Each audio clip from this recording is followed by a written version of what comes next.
Today, as a celebration for the 4th of July, we have a repeat of an episode that we recorded in 2022 about potentially the greatest movie of all time, Jaws. Last year was the 50th anniversary. Would have made a lot more sense to do this last year, but we didn't. Instead, we're doing it for you right now. I can't believe this episode's 4 years old. I feel like I just saw this movie in IMAX yesterday. We will see you again next week with a brand new episode on Jackass Forever. But until then, please enjoy, once again, Jaws.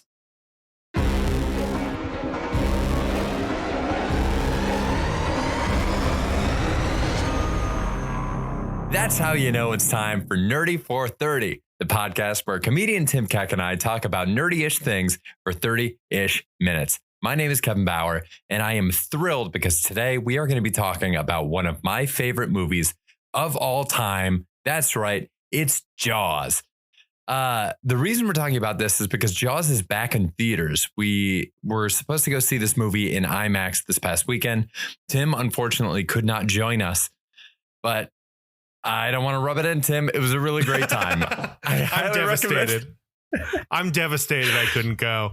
IMAX, the biggest IMAX in the country, is in New York City. They were playing Jaws, and I had to miss it for unforeseen circumstances. But you know, I'm incredibly jealous.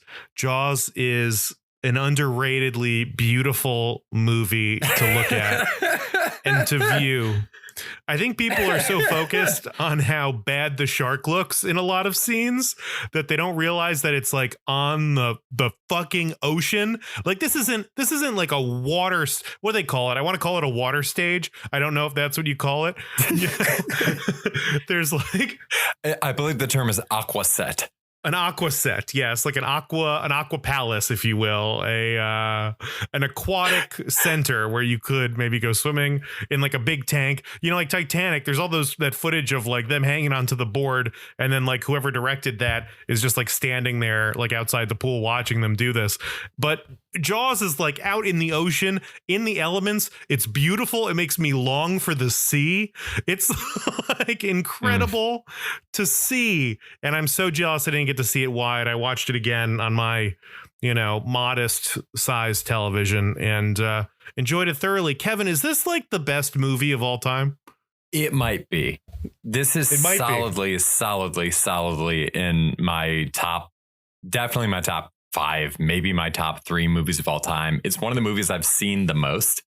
I was saying one of the reasons I was excited to see this in theaters is because every summer I watch this a couple times for, I think it's been at least 10 years. And this was the first summer where I haven't watched Jaws. I've just not found the time for it this summer. And then to be able to close out the summer on Labor Day by seeing it was just what a lovely experience. I think it's interesting that you said it's an underratedly beautiful movie, though, because I think if there's one word I would never use to describe Jaws, it's underrated. I think that's like saying, oh, my God, have you heard of the Beatles? I guess so. No joke. I was at a restaurant the other day, and these kids who were very like punked out, when I'm like gelled hair. Please describe them. Eyeliner. Gelled hair. Okay.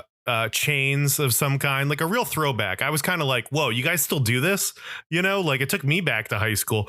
And one of them, no joke, said to the other, call me crazy, but I don't like the Beatles. Like they said it God. Like I actually am not into the Beatles, and they're talking about like Led Zeppelin and shit. I'm just like, you guys are fucking awful. Like this is a fun little phase. I hope you don't make too many permanent choices right now, because you're going to regret a lot of what this is going on right now.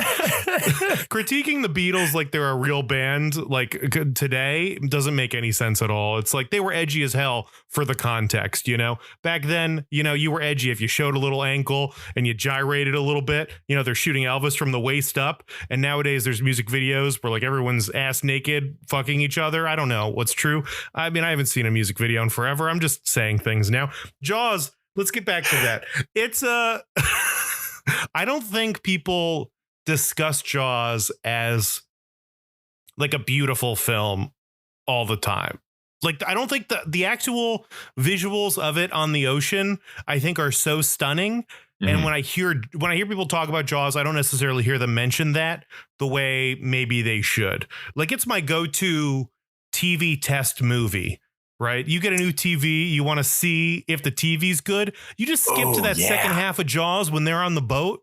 You want to see some beautiful sunsets, some beautiful water. It's all there for you, man. It's great. I just don't think that aspect of it's neglected. Oh my God. And I mean, what a great contrast too between how horrific the scenes of the brutality of nature are with the beauty of the surroundings. I was thinking about it while I was watching it this time around. I think maybe my favorite scene in the movie is the shark attack on the beach where Alex Kittner gets eaten, which is also probably the hardest scene to watch in the movie. Like, that's a difficult scene. I have a lot of trouble with his mom coming in. She reminds me of my mom. It just hurts.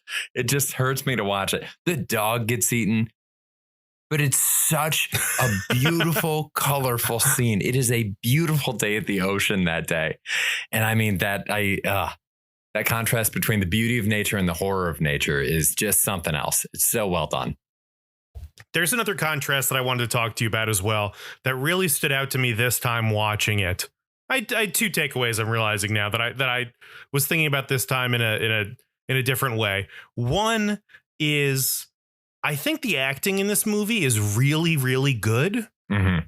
And it's really grounded and genuine and awesome. Like, it's just very realistic. Like, it's not stilted. It's Brody is like he's like rubbing his forehead. He's touching his glasses. Quinn's telling a monologue. He's like taking off his hat. Like, everything they're doing feels very organic. But then you contrast that with like Spielberg's like very structured and like blocked and staged shots. Like, the way he shoots things is so, I'm trying to find the right word for it, but it's like so specific and it's so structured and it's so organized, while the actors are doing like a very organic thing. There was like the moment that stood out to me was when Brody's like on the boat for the first time and he's like going to go shut down the beach. And then the mayor drives the car on, and then the mayor gets out with like the doctor and like, I guess the newspaper guy. And then the four of them have a conversation. And then the mayor's like, come over here. And he grabs him and like they step forward again. And now the newspaper guy says something and Brody responds. And now then the mayor grabs him, pulls him forward. It's like they keep like moving forward in the frame while other people kind of drop. Like, it's all just so, like, his vision is so perfect, whereas the acting comes across imperfectly, if that makes sense. Am I describing this Sure. in a right way? But like imperfect in a very realistic human way. The acting is realistic and grounded and would crush in a film today. But they don't shoot films the way they shot this one anymore. No, or not to the same extent. Well, that's something that you brought up that was interesting too, is judging the Beatles by modern standards. I think one of the cool things about Jaws is that it really holds up by modern standards. I mean, this is still one hell of a movie, and it's like 50 years later. The specific scene you're mentioning, this was awesome. I had never heard this about the scene before, but Spencer pointed it out. Shout out to Spencer Pazer, friend of the show. He was saying how they studied that scene in film school. And one of the things about it is when the car drives on to the boat and the guys get out, they keep paring down the number of people that are in the shot. So it starts with the four guys in the car, and then we go down to 3, and then we go down to 2, and it's just Brody and the mayor talking. And just the way that tightens in on the conversation brings us into those characters it's incredible. There are also so many awesome shots that do so much to build the world, where the camera will pan. So you would get what effectively would normally be 2 separate shots of this happened on the boat for sure. Like Hooper and Brody both on the boat. It would pan from one to the other. And there's something where, you know, timing wise, I don't even think it would be that different if it was a hard cut.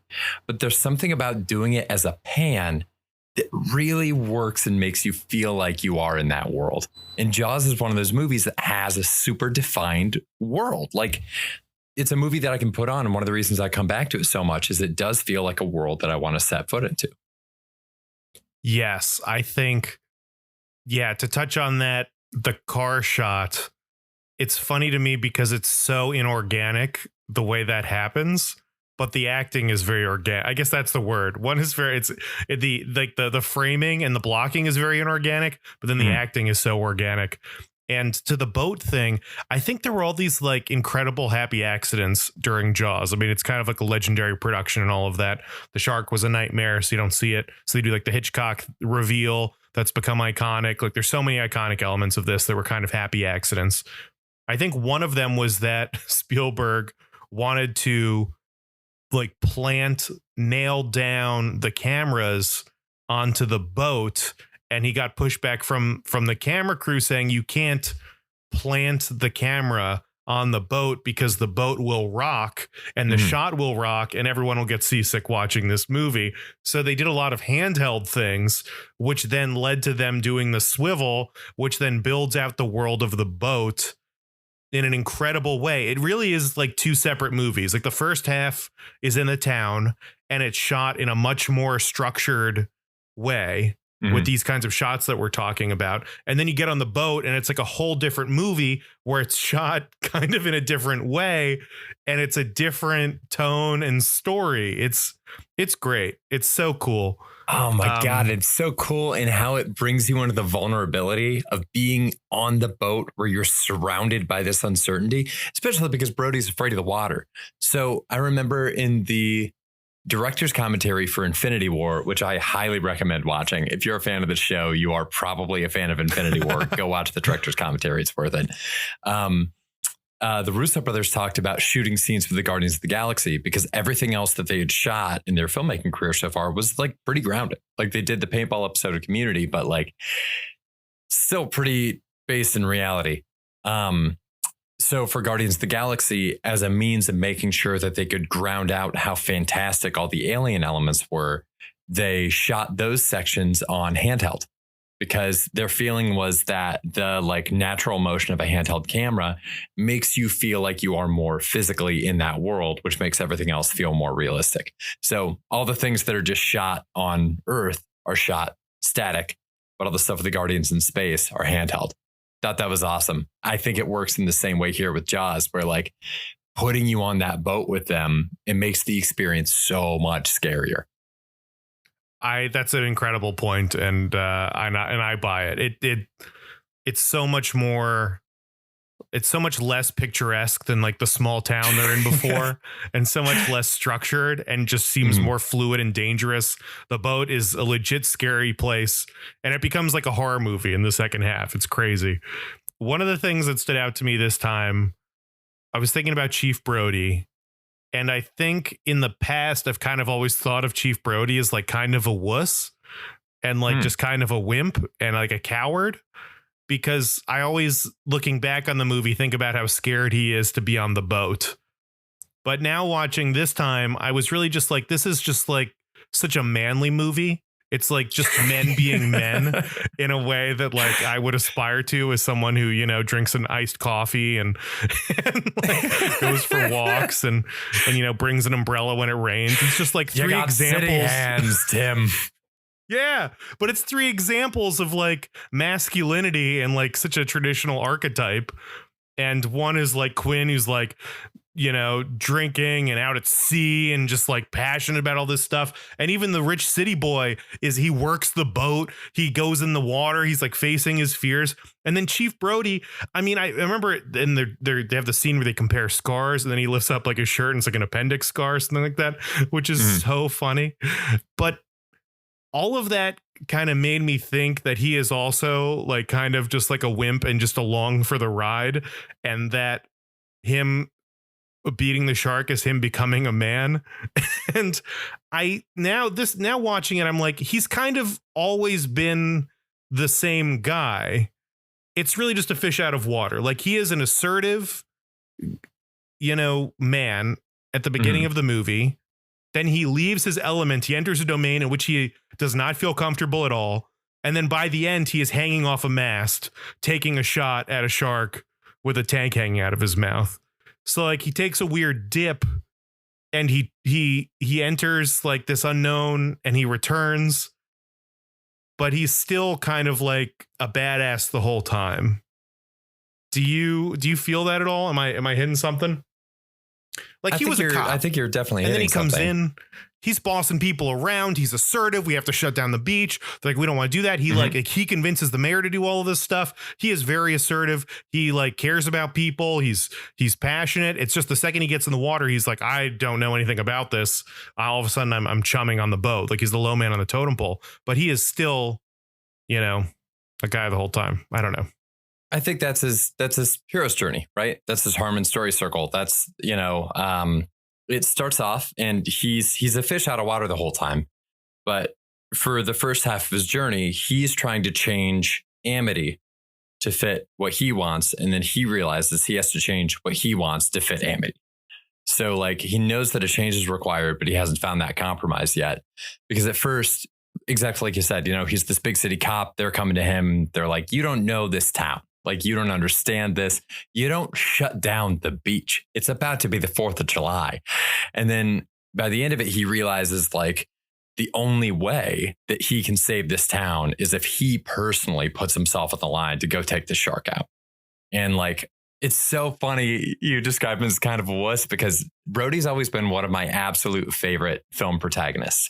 There's just something about him. I don't know if it's the idea of like, this guy who I think it's the fact that he has to face his fears in such a way, like his willingness to go and face this shark in the open water, even though he's terrified of water, is a very cool thing to do.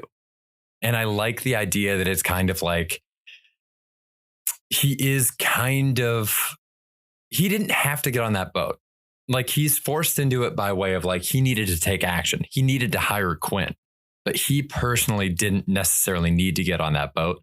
One of the big choices that he makes is getting on that boat. And that's such a cool character moment. And I feel like that's where he starts changing himself to fit Amity.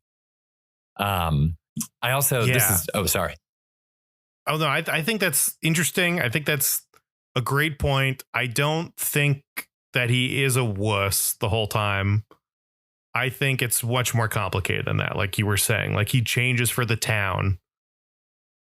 And I'm trying to think of what the equivalent of, if he's like a New York cop, there must be some equivalent of getting on the boat that he did in New York. Like, I don't know what that is, like responding to a call, going above and beyond. But he strikes me more as the kind of guy who gets on the boat in New York, in the New York context, metaphorically. He's getting on that metaphorical boat in the environment that he's comfortable in. And so it's like, it is a character. It's like him getting on the boat is a choice, but it's also, I feel like, kind of who he is.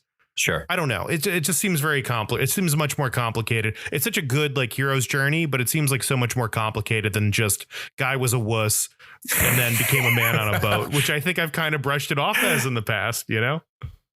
Oh man, that's the most Floridian thing that you've ever said is like, look at this wuss won't even get on a boat.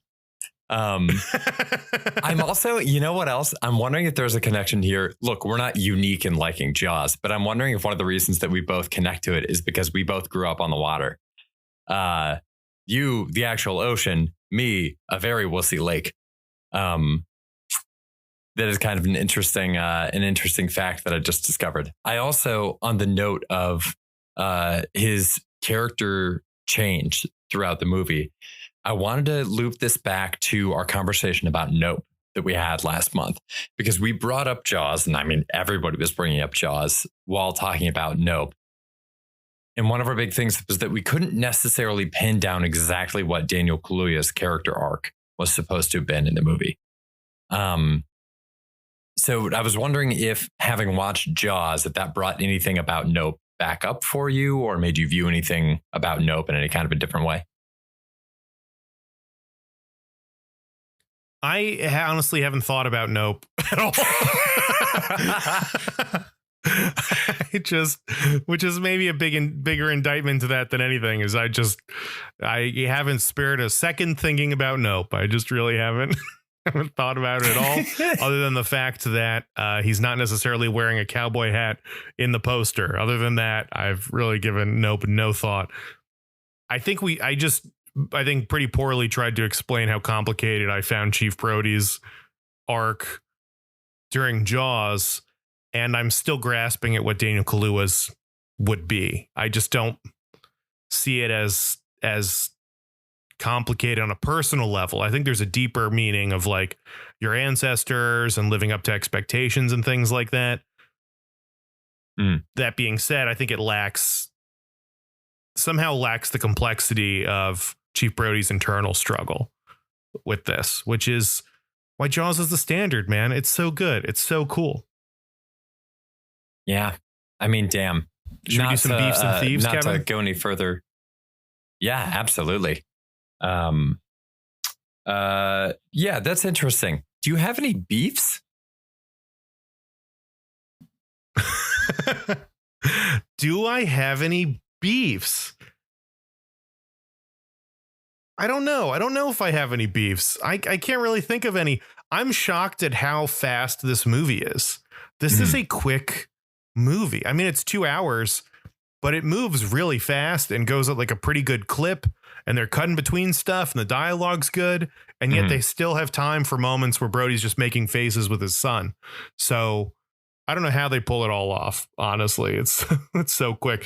I mean, I guess some of the beefs would be like the shark. I don't think has aged as gracefully as the rest of the film has. There's that scene where the shark is eating Quinn, where I feel like, you know, first time you're watching it, you're just in shock of how like gruesome it is, and you're focused on Quinn. But on a few rewatches, you're like, this machete is just sticking out of like a plastic sheath that they've built into the shark. It's just it's a clumsy paper mache thing that they've created, and the acting is awesome. I mean, he's milking the shit out of it, but the shark looks kind of like shit. It looks kind of like shit. So that's probably the biggest beef in this movie. I don't know. You got anything else? You have a bad word to say about it, Kevin? The only thing that I was wondering about this time around was the scene where they are singing "Show Me the Way to Go Home," which the theater did not sing along. And I'm so disappointed the theater didn't sing along, because I wanted to sing along, but I didn't want to start the sing along. Sucks. Whole thing sucks. The scene where they're singing that and Hooper's thumping on the table, and then we start seeing like the wood buckling in from the shark like attacking the boat. The only thing I kept thinking is, mechanically, how is this happening? Like the shark is just backing up and then just ramming forward like very sharply, very quickly. It just feels like something that like a fish. It's hard to believe a fish doing that, like ramming forward with its nose. Now, I'm no shark expert. Maybe we should get a shark expert on the show. We should do an entire episode for like a mailbag where we just try to bring up some of our past beefs and talk to experts in those fields to see if it's plausible. But I just can't picture a fish laterally slamming into a boat that strongly. I don't know. I happen to be a shark expert, and I can all but guarantee that that's not possible. I feel like there's no way it happens. There's no way. Also, what are the chances? I get it if like you're in a cage, right? And you're like cage diving, and they can see, they have like the visual and the electrical stimulation of a living creature being in the water with them. Yeah. But the idea of a shark attacking somebody who is in a boat, in like the inside of the boat, is crazy. It's insane. It doesn't make any sense. And I was looking at some other things. I mean, Mythbusters did an episode on this because I wanted to see how big the biggest shark actually was, and like compare that to Jaws. Oh, awesome. So the biggest so Jaws is 25 feet long. Bruce, 25 feet long. Quinn says 3 tons. I found online it would actually be closer to 4.5 tons if it was actually 25 feet long. The largest great white shark caught or seen on record is about 20 feet long. So this is a good human being sized bigger than any other shark that's been found. That being said, then I was also like, can a shark pull these barrels under? And it sounds like, to get to your mechanical thing, a shark could generate sufficient force to pull the barrels under, But then that would just show that the shark is just swimming straight down the whole time. The second the shark goes horizontal, it's getting flung up in the air because it's not generating any downward force to fight these barrels. So some of the mechanics in this are a little crazy.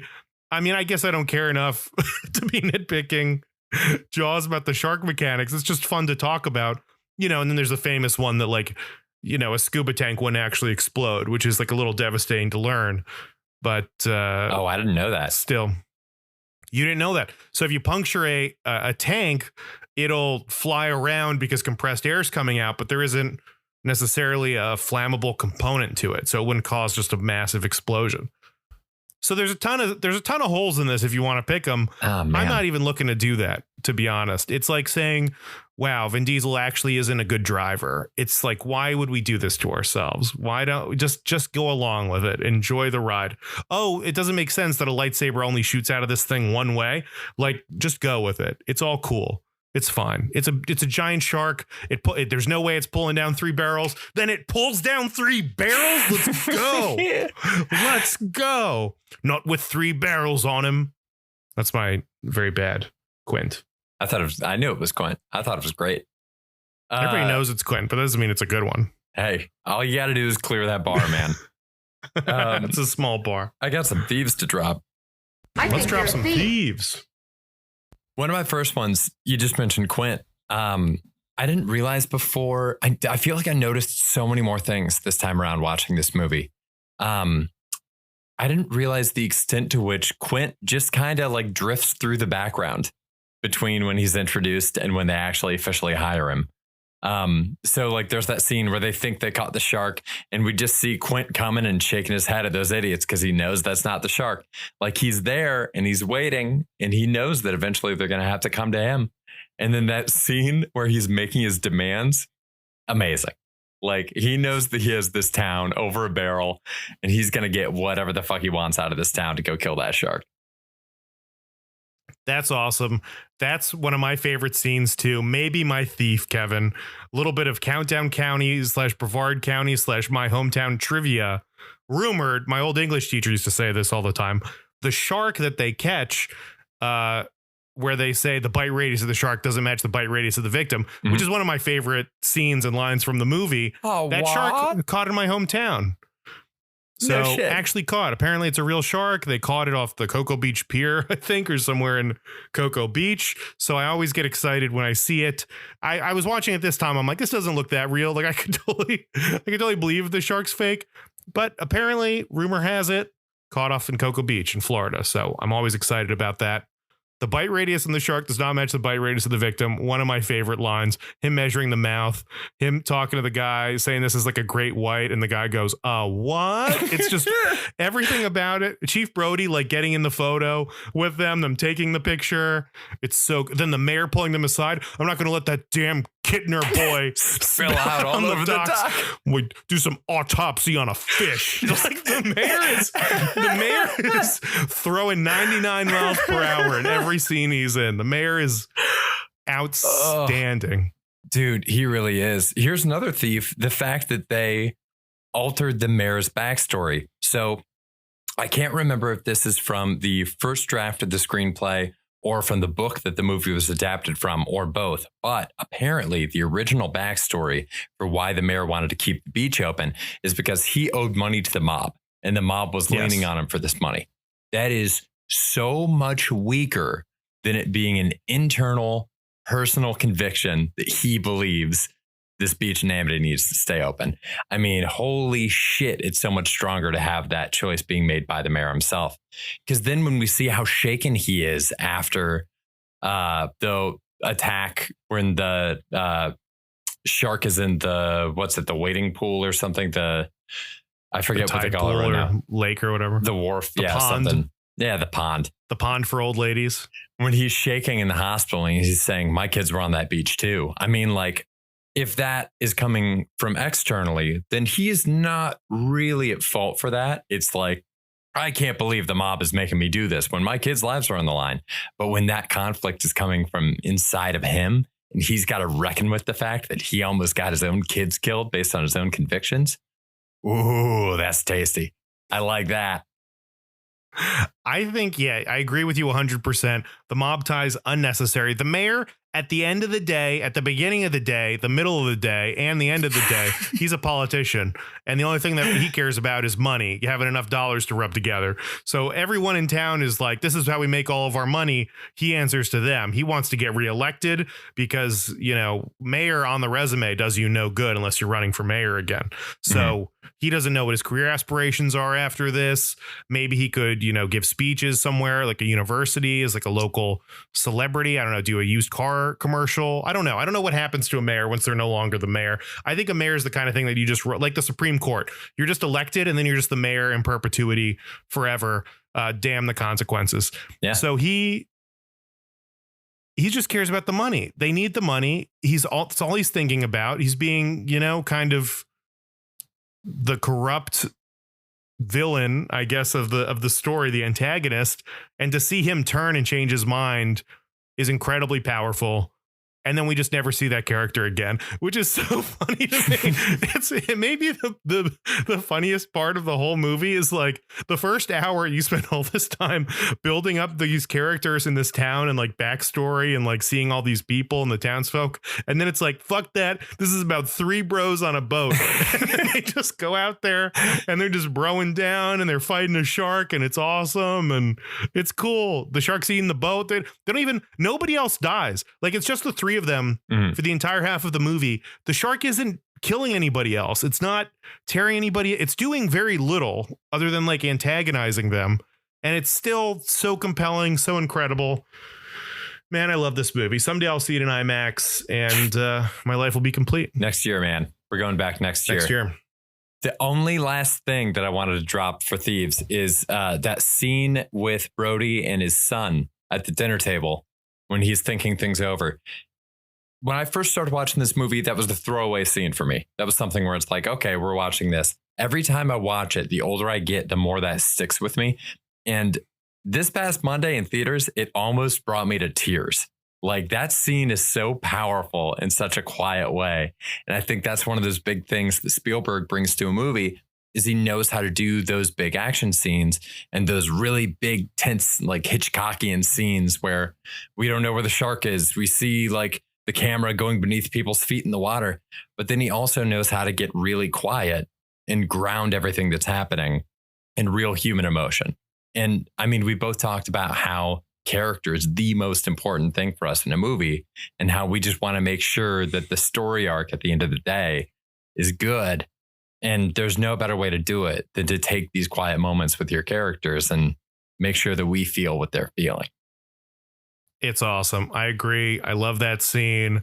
I've you know, grown. I've matured as a human being and recognized that Brody is a complex human being. He is a good father. He is a good husband. He's good at his job. And then he ventures into the unknown for the good of the town and the people he loves, including that son who he's, you know, imitating him from across the table. It's beautiful. It's a beautiful story, Kevin. Oh, you know what, though? You said good at his job. That does make me think of my only beef. Where's the beef? Brody has the line, I'm chief of police. I can do whatever I want. Ladies and gentlemen, this has been Nerdy for 30. Thank you so much for joining us.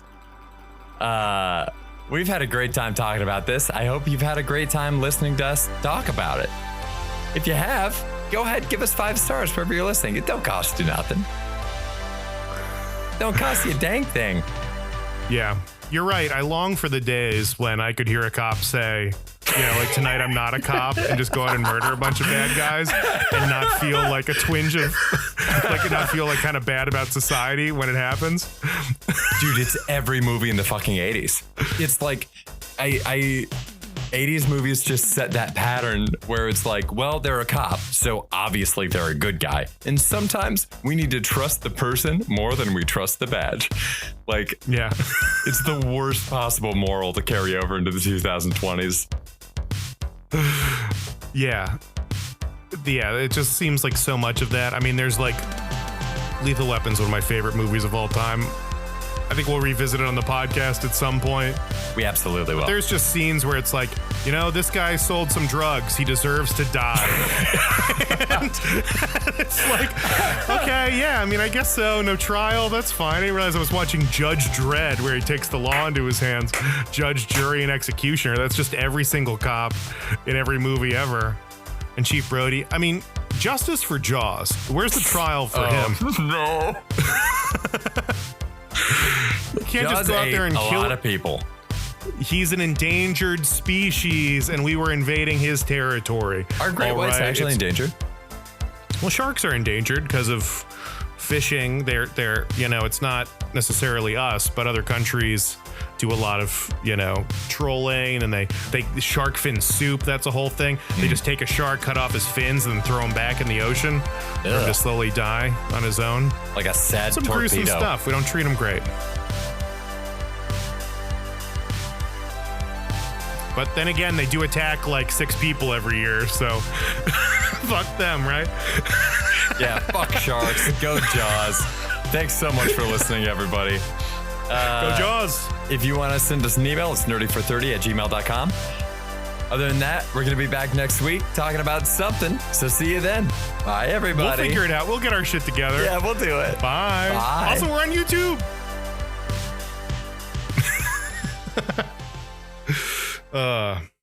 Like the number of shark attacks is actually like it's like never in the teens. No. It's low. Except in Australia. Australia has a lot of them. Chris Hemsworth has a documentary on National Geographic about it. But even a lot, it's like 10 a year. That's like the entire world gets like 10 shark attacks a year. It's always a shockingly low amount. My hometown is like the shark attack capital, I think. Next to, and they get like 3, maybe. Damn. It's shocking how infrequently sharks attack. Yeah. Yeah. It's the premise of it is so scary, though. Like the idea is so scary. It's like an air conditioner falling on you in New York City. Just the idea that it can happen scares the shit out of you. More people die from falling air conditioners. That's like a stat. Is that? Oh, man. Dude, where's that horror movie? More people are killed by toilets than sharks. Look it up. Killed by toilets?